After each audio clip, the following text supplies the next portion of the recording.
Welcome back into the Herb and Raj podcast YouTube channel. We have with us, as always, special guest Big Mike, Big Mike. one of the most famous men in Morning. America, Raj. So you should Yes. really be happy to have him on. And Yes. we finished our college football pick session. Well, you know what? What am I even doing? Come on, Herb. We got to get into the flow. Raj, Yeah. bring us in. 3, 2, 1. Special guest today. Special guest today. Special guest today. Intro music. I can't wait till we have a guest that's never seen it. They're just They're gonna be like, "Is Raj okay?" I'm like, yeah. But as we were saying, just a special episode we're doing today. Yep. Breaking down specifically Alabama, Tennessee. What the biggest Alabama, Tennessee game? I don't know, some of y'all's lifetimes probably, if you're watching this. So Yeah, definitely.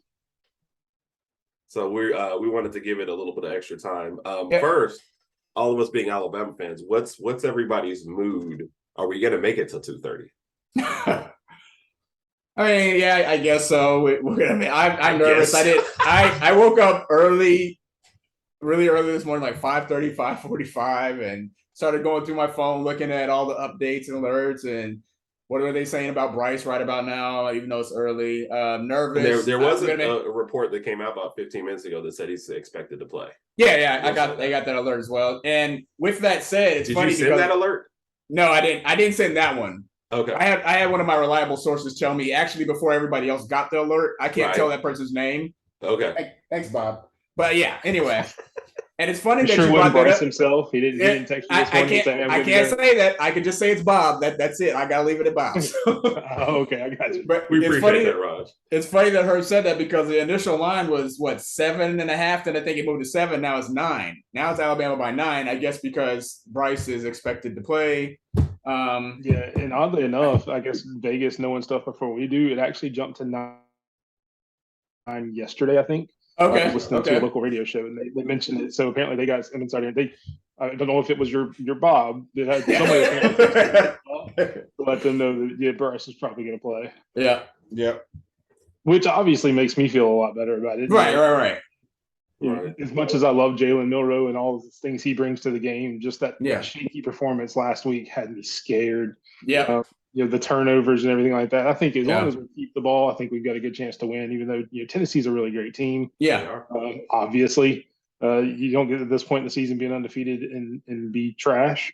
So the fact that Bryce is going to play helps a lot. Yeah, it does. It does. And I think that it gives us Raj, that... real quick. Real quick. Can we just I do feel bad for Milroe last week having to replace a Heisman winner in a game that high profile. Right. I do feel like he was way overthinking everything and not just naturally kind of playing. And you could tell in his turnovers and stuff, it was stuff where he was either trying a little bit too hard. Like the protection was good on both fumbles. Yeah. It was when he was trying to take off that he fumbled. And in Milroe's defense, I think that, of course, I agree with what you said, but some of the play calls that Bo O'Brien was calling for Milroe, I think those are plays that you call for Bryce. What? I agree. I'm just so frustrated. Oh, okay. We had one drive, Raj, where we're driving down, running. We get to a 3rd and 2, and now it's a drop back pass for Milroe. Right. That's not his strong suit. Right. There's certain plays that you need to call for Milroe to cater to his skill set, and that'll help us win the game. But those shotguns, those deep passes, he hasn't gotten there. He hasn't progressed that much as a passer to do that yet. So let's just keep it easy. Do the screen passes, do the little 5-10 yard screen passes, and just move the ball up the field. And I'm not the biggest Bill O'Brien fan as much as you guys obviously aren't as well. But I'm going to play devil's advocate a little bit, because I know Bill, he takes a lot of heat for a lot of stuff from a lot of fans. Yeah, but I mean, you got to be able to give Jalen Milroe that experience in the game, so you got to be able to call those plays for him too. Yeah, he's got to learn. Learning in practice is a lot different than being in a game, being in a situation. So I don't blame Bill O'Brien as much for last week, and not that I blame Jalen Milroe, because again, first game, big environment, a lot at stake. I think it was just kind of that whole situation where I don't think Jalen Milroe really expected the nerves that he had. I mean, it looked like he was just nervous. He was overthrowing. We've seen Jalen Milroe in spring game. He can make those throws. Yeah. Right. So I don't think it was much as the play call as much as it was him being nervous and just not being able to rein it in. Yeah. Which, by the way, he's had 2 interceptions this year where he's underthrown the ball. And I know he's got a cannon for an arm. Yeah, and they were on deep passes. So yeah, I think it was him trying to just place the ball exactly instead of just letting it go and letting somebody run it. Go. Yeah. That one where he had Jermaine Burton down the field to beat the defender. I'm like, that's a touchdown. And then Burton had to slow down. The defender blocked it. I was like, oh man, that's and then he's just not letting it fly. It's like he's worried about overthrowing him. So it's like Mike just said, he's trying to put touch on it. But anyway, I definitely derailed that. I apologize, Raj. Mike made it. Mike made a good point, and no, to tag on to kind of what Mike said, I understand that, and I guess maybe O'Brien's looking at it like he's got to eventually, if he wants to be the starting quarterback next year, he's going to have to make one of these passes eventually somehow. Right. I just don't think he's gotten there yet, but he's going to have to get his feet wet at some point and make one of these passes. So, hopefully he progresses along as the season progresses, and we'll see what happens this year. But I want to be clear, that's not my endorsement for Bill O'Brien as the coordinator of the year. Yeah. Definitely not that. Good. All right, Raj, I'm sorry, I cut you off. You were making a point about Alabama and Tennessee today. Big environment. Bryce is expected to play. Lions moved up to 9. Initial thoughts then on how you're feeling? I'm feeling good. I'm still somewhat nervous, but I'm feeling good that Bryce is playing. But my main concern, even at the end of the game, regardless of the result, well, obviously I want Alabama to win, is I want to make sure that Bryce is healthy enough to continue. I don't think he's going to be obviously at 100%, which kind of makes me think we're probably going to run the ball a little more than we usually would if Bryce was playing. Or maybe they put Milroe in to help run the ball as well. I don't know. I don't know what they're going to do there. But I just looked at the numbers for the game.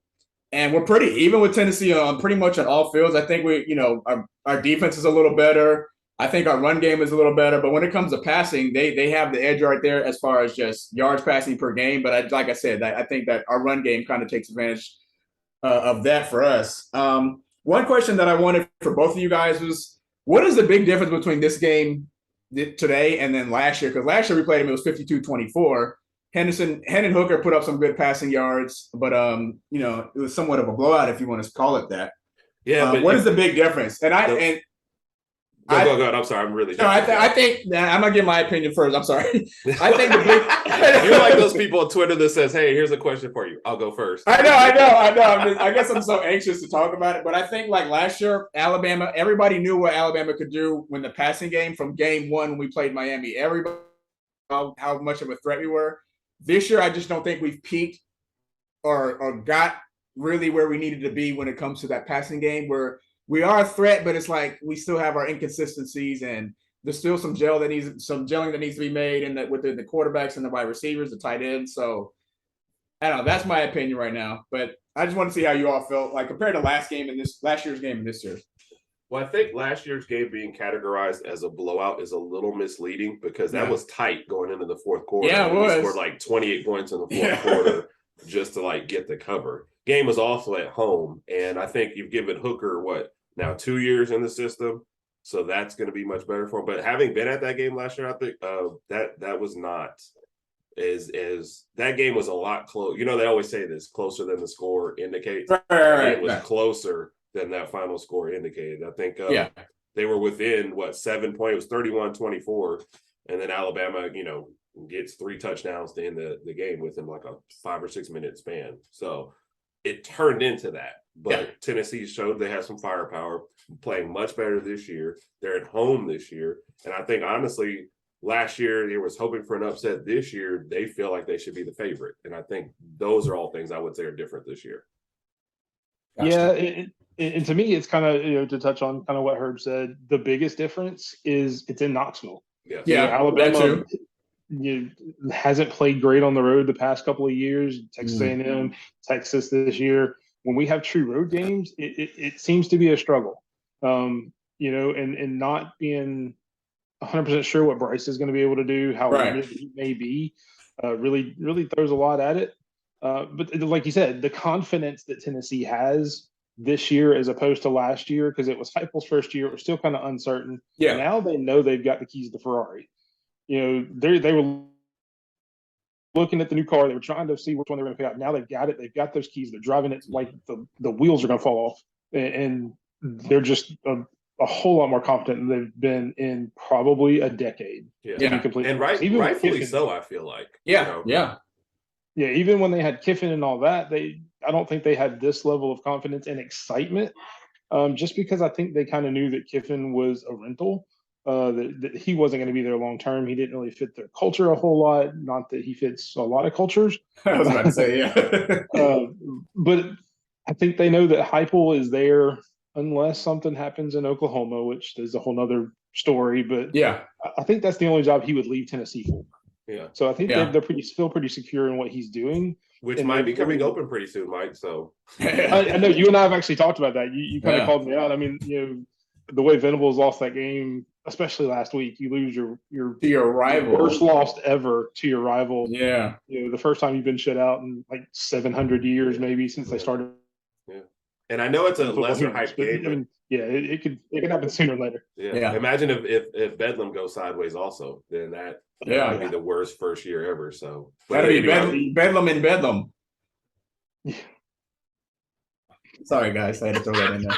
Oh, that's my first real Raj dad joke. I like it. Yes. I hear him a lot on YouTube and on the podcast and everything like that. It's my first one in person. I like it. Yeah. Well, welcome to the experience, Mike. It's all I dreamed about.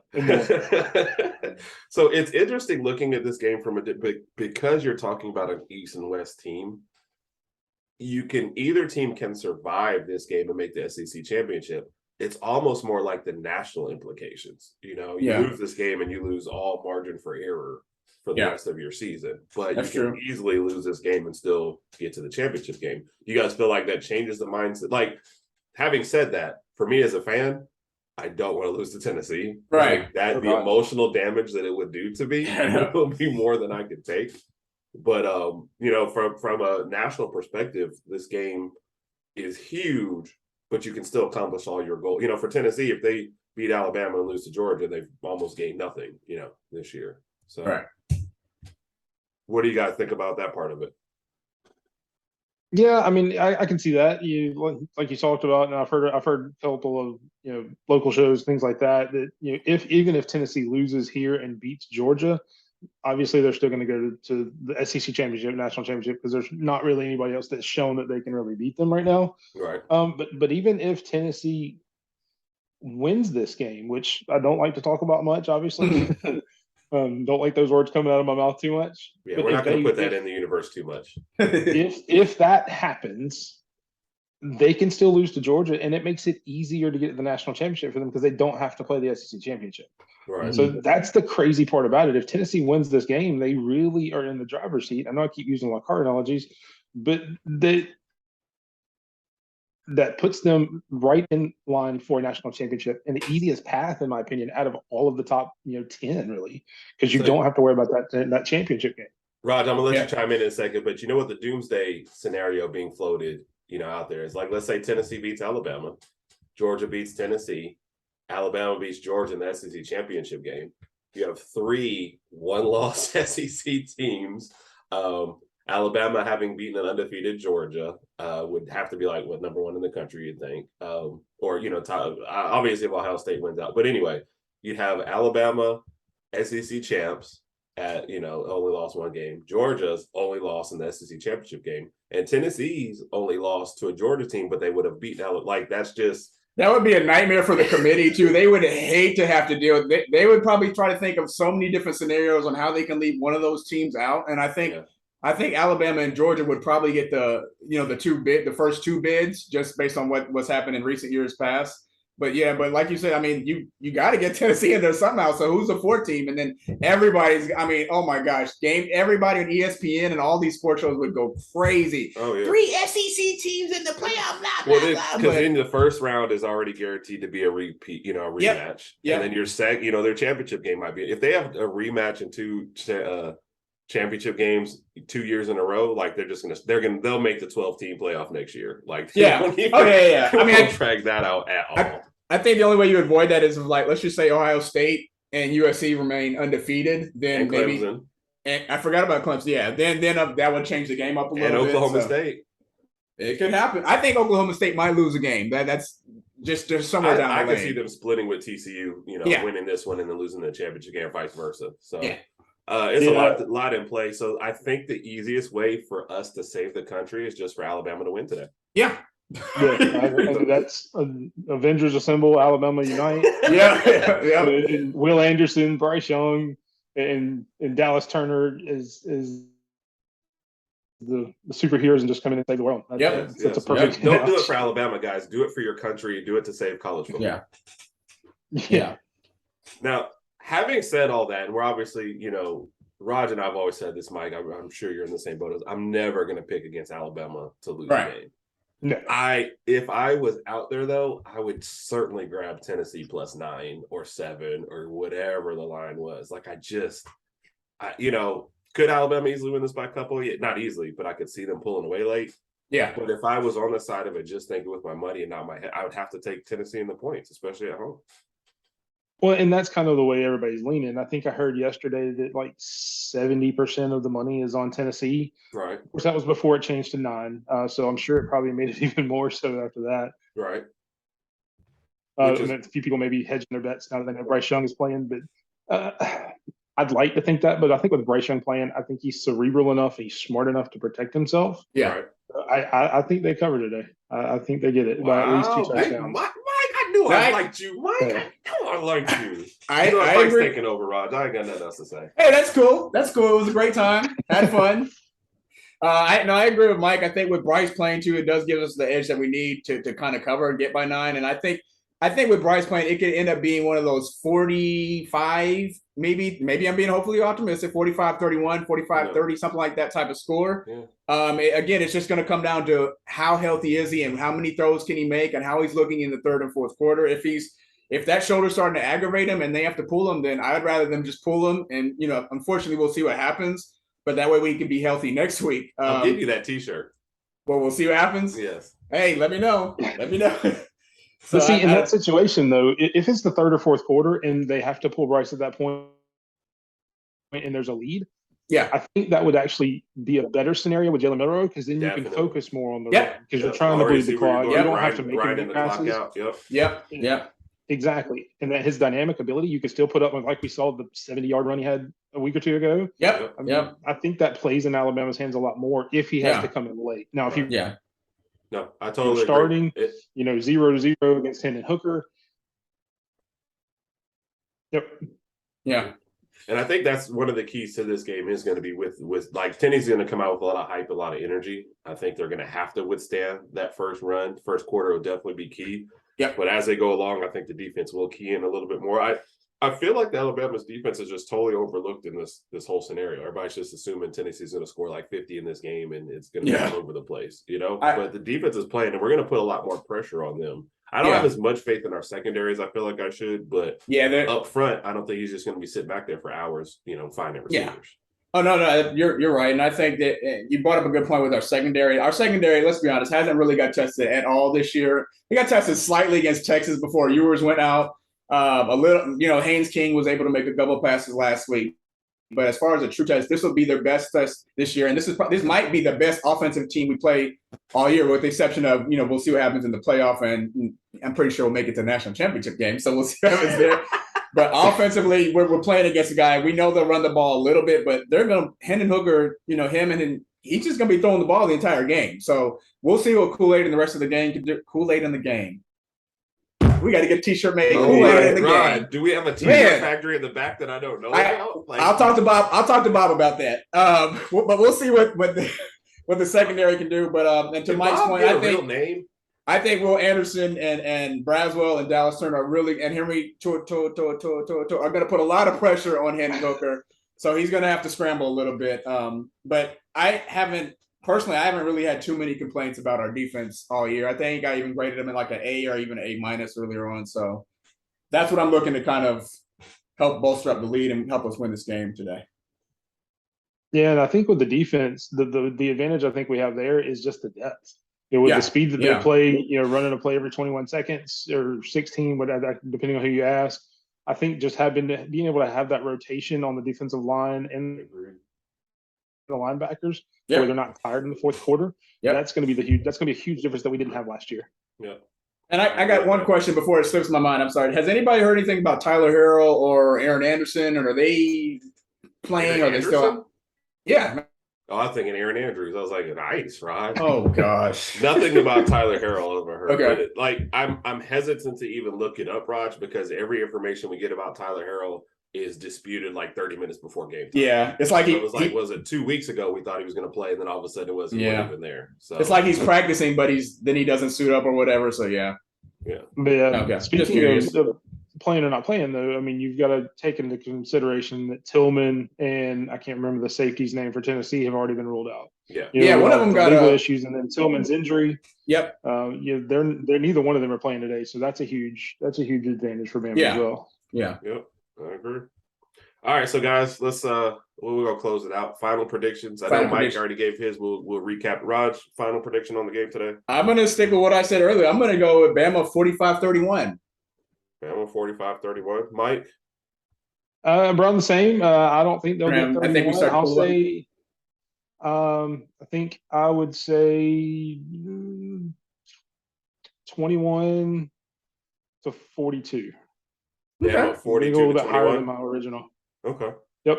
I think I'm gonna pick Alabama 40, Tennessee 39.5. It's gonna be a tight one. How are they gonna get a half point? I don't know. Wait, Perhaps we'll give them something. What is that? I mean, Are they gonna throw the ball through the goalpost? I don't think. Yeah, they're gonna kick a field goal, it's gonna hit off the post. They're gonna give them a couple points. Oh, that new rule. I forgot about that. Okay. All right, we'll appreciate you guys. Yep. Thank everybody for tuning in. Very special. But hearing Tennessee fans talk, though. Sorry, go ahead. Tennessee fans seem to think that they're going to blow us out by 30. Yeah, I know. We shouldn't even show up for the game. So I don't know. Do you think they'll storm the field if they actually won? Yeah, they've already had somebody make new goalposts. They've already put in that order. So yeah, they're thinking it. And then you can go look. That's actually a thing that they sent to the factory or whatever and told them to get some new goalposts ready. Really? Wow. I thought it was more of a joke. That's pretty interesting. I did too. So okay. All right, guys, we appreciate it. Thank you for everybody tuning in. Raj, you want to take us out? 3, 2, 1. Raj is taking us out. Raj is taking us out. Raj is taking us out. Outro music. Roll Tide, everybody. Roll Tide. Roll Tide.